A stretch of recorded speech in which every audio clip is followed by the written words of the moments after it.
So next we want to talk about some of the criticisms we've received in writing this book, and I'm actually going to let Patrick go through these because he gets a little more fired up about them than I do. We had a close friend, who speculated about the effect on Holly of having a newborn baby at the same time that she was diagnosed with cancer, and about how the mother bear instincts kicked in and may have had some sort of effect. And similarly, when I hear the criticisms about what I consider to be a futuristic decision that Holly made, my papa bear instincts get kicked in, so that's why I'm taking this slide. So it's also healthy. You haven't really arrived on a topic until you've been criticized, and so we've gotten a lot of criticism in the months since we wrote the book. Probably the most common one is, that's not science. So maybe a show of hands this weekend. Of all the practitioners in here, did you know you're not scientists or scientific at all? Really? So our response to this is, really? Really? There's no science behind integrative medicine? It just doesn't make any sense. Obviously, there's deep science in 100 different directions.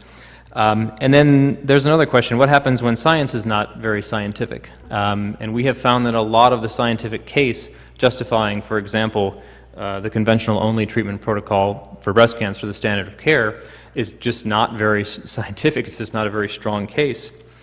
Another argument is that Holly was lucky. This is revisionist history at best, and poor sportsmanship at worst, we like to say. You don't get to say that you're going to die if you don't do this conventional only treatment protocol, and you don't get to say you need chemotherapy. We quote that line from one of our medical oncologists in the book.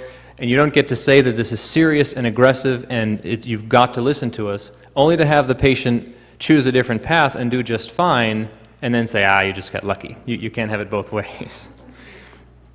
Another common argument is that surgery alone cured Holly. Again, this is revisionist. The treatments weren't being presented as, you're probably okay, maybe just be safe and do some tamoxifen, maybe take a round or 3 of chemotherapy. They were being presented as absolutely essential. They were assuming that surgery alone would not have cured Holly with her, diagnostic or prognostic indicators. When Dr. McKee spoke about DCIS cases showing circulating tumor cells in the bone marrow and elsewhere in the body, surely Holly, with Holly's diagnosis, would have had a lot of that going on. We just assumed that she had circulating cancer beyond just the sentinel node, and so we treated it very aggressively.